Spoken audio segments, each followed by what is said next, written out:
साथ संगत जी प्यार से बोलिए धन्यकार जी। साथ संगत आज हमारा टॉपिक है मन के जीते जीत। कि मन को यदि हमने जीत लिया तो फिर चाहे भौतिक क्षेत्र हो या फिर आध्यात्मिक, दोनों में ही हम विजयी हो सकते हैं, जीत हासिल कर सकते हैं। तभी कहा गया कि मन के हारे हार है, मन के जीते जीत। पार ब्रह्म को पाइए मन के ही प्रतीत। प्रतीत विश्वास को कहते हैं। तो ये सत्संगत किस तरह से हम विचार करें कि किस प्रकार से हम मन को जीत सकते हैं, और इसके लिए हमें दोनों बातों को समझना पड़ेगा कि मन क्या है।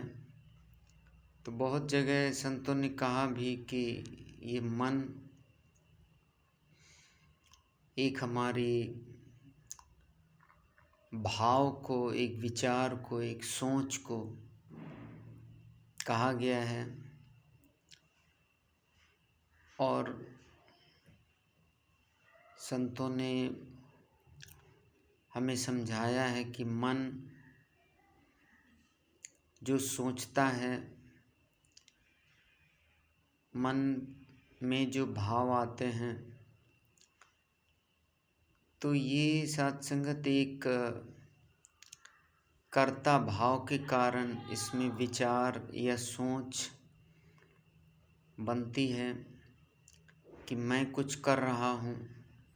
जैसे कहीं कोई बेस होता है तो बेस से ही कुछ निर्मित होता है, उसमें से हम कुछ बना सकते हैं। जैसे मिट्टी एक बेस है तो उसमें से हम मिट्टी को लेकर के पत्थर बना सकते हैं, मिट्टी को लेकर के हम ईंट बना सकते हैं, मिट्टी को लेकर के हम और भी बहुत सारी हम एक बिल्ड कर सकते हैं, निर्माण कर सकते हैं। तो ये सत्संगत एक कर्तापन के मन और मन के कर्तापन के कारण, और ये कर्तापन ही ये अज्ञानता इसी को कहा, अभिमान इसी को कहा। तो इसलिए संतों ने कहा कि मन तू ज्योत स्वरूप है अपना मूल पहचान। कि मन तू जो सोचता है, जो करता है, ये वास्तव में एक ये रियल नहीं है, वास्तविक नहीं है। ये तुम्हारा जो आधार है, जो सोच देने वाला,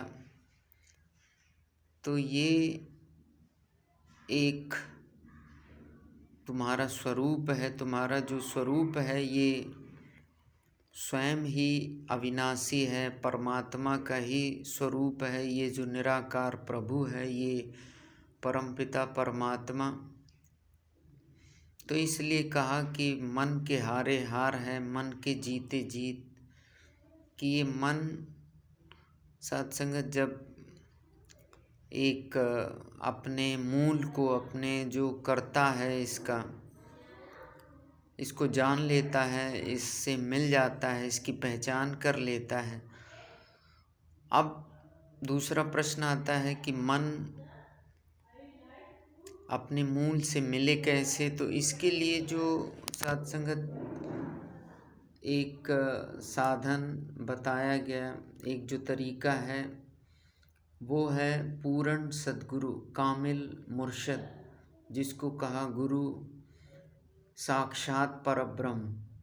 कि गुरु स्वयं परब्रह्म है, यानी हर चीज से पार है। और ब्रह्म विशाल, बृहत, संस्कृत धातु बृहत के कारण इसको ब्रह्म कहा गया।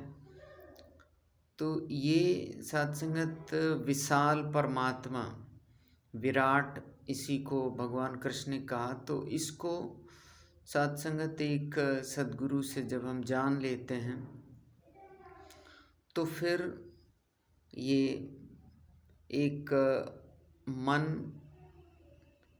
अपने कर्ता भाव से ऊपर उठ जाता है, कर्ता भाव इसमें फिर रहता नहीं है।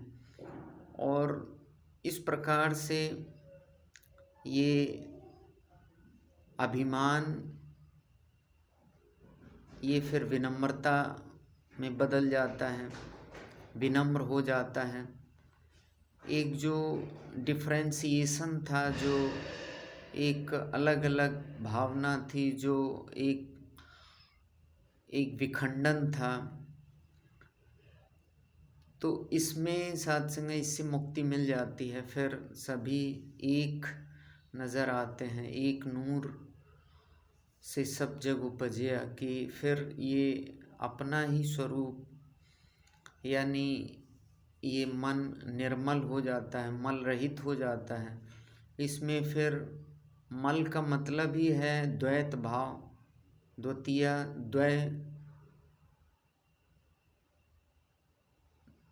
द्वयम भवति, कि ये साध संगत फिर एक इस प्रकार से एक द्वि का भाव, दूसरे का भाव। पानी में मिट्टी मिलती है, गंदी हो जाती है, वो पानी एक गंदगी वाला हो जाता है। हवा में धूल मिट्टी मिलती है तो वो धूल भरी आंधी बोलते हैं उसको, धूल से भरी हुई हवा। तो इस प्रकार से एक द्वैत का मतलब विरोधाभास, तो ये अज्ञानता के कारण ये मन का मिट जाता है। तो इस प्रकार से साध संगत फिर एक वैर एक ये ख़त्म हो जाता है। फिर एक कोई भी किसी के प्रति भी एक गलत भाव, जो तमाम जिसको संतों ने समझाने के लिए कहा कि ये दीवारें जैसे होती हैं वो बांटती हैं, तो ये जो डिवीज़न है ये साध संगत ख़त्म हो जाता है। और फिर इस प्रकार से एक जैसे फिर एक भाषा का, पहरावे का, एक नस्ल का, परिवार का, कम्युनिटी का, ये जितने भी साध संगत ये इल्यूशन है, ये जो भ्रम है, इनसे राहत मिल जाती है, इनसे मुक्ति मिल जाती है। फिर संतों ने कहा कि हकीकत को ज़रूरत है न मंदिर की न मस्जिद की, नमाज़े हक अदा होगी खुले मैदान में हमदम,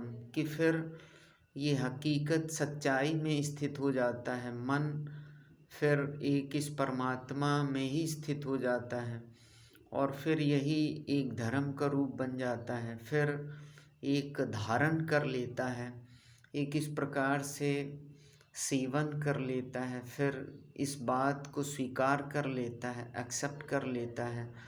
और इस तरह से साध संगत इस परमात्मा के साथ में एक होने के कारण फिर और जितना भी निज़ाम इस परमेश्वर का, इस अल्लाह का है कि एक नूर ते सब जग उपजिया, फिर मखलूक सारी है कुनबा खुदा का।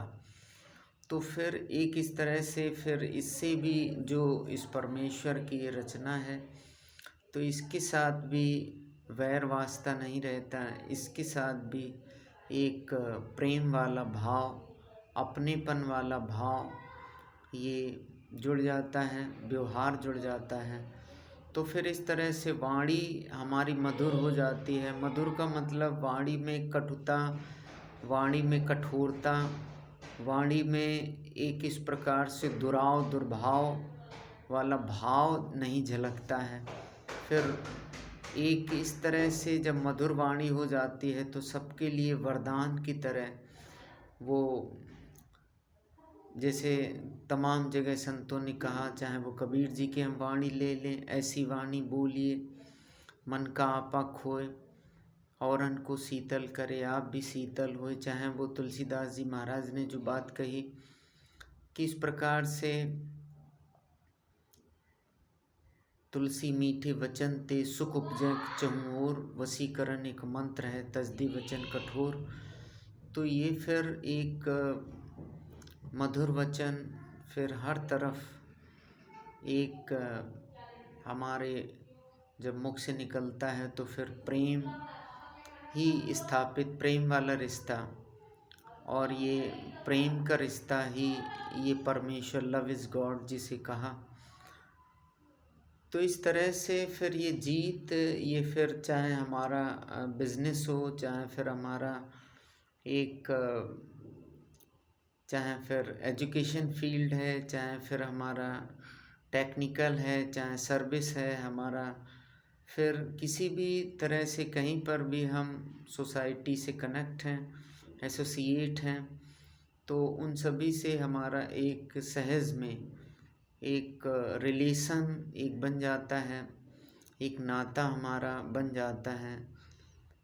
तो इसलिए संतों ने कहा भी है कि इसकी याद करे जो बंदा मन ते उसकी जीत रहे, इसकी याद करे जो बंदा हरदम निर्मल चीत रहे।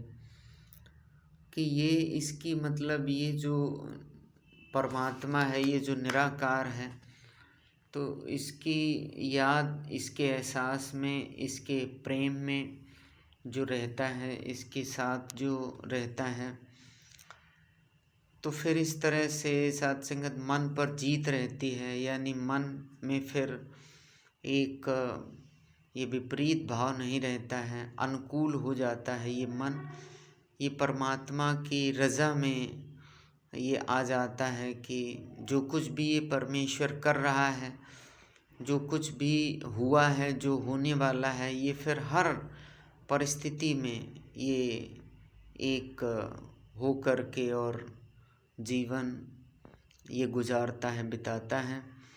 तो इस प्रकार से साथ संगत ये एक सफलता फिर हर क्षेत्र में मिल पाती है, जीवन में एक संतुष्टि, जीवन में एक खुशी एक आ जाती है। और इस प्रकार से ये सत्संगत फिर अमर भी हो जाता है। ये मरना और जन्म लेना, इससे भी मुक्ति, छुटकारा मिल जाता है, क्योंकि ये परमात्मा मरता नहीं और यही हमारा स्वरूप है। तो इस तरह से सत्संगत ये पूर्ण हो जाता है, सफल हो जाता है। सफल का मतलब ही है कि एक फल सहित, तो ये जो मानव जन्म का जो फल है, तो ये हमें प्राप्त हो जाता है। तो यही भाव सत्संगत आप से जो साझा करें, और जो भी सज्जन चैनल पर जुड़े हैं वो सब्सक्राइब, लाइक और कमेंट कर सकते हैं, ताकि इसी तरह से आगे भी आपके साथ जुड़ कर के अपनी भावना साझा करते रहें। प्यार से बोलिए धन्यवाद।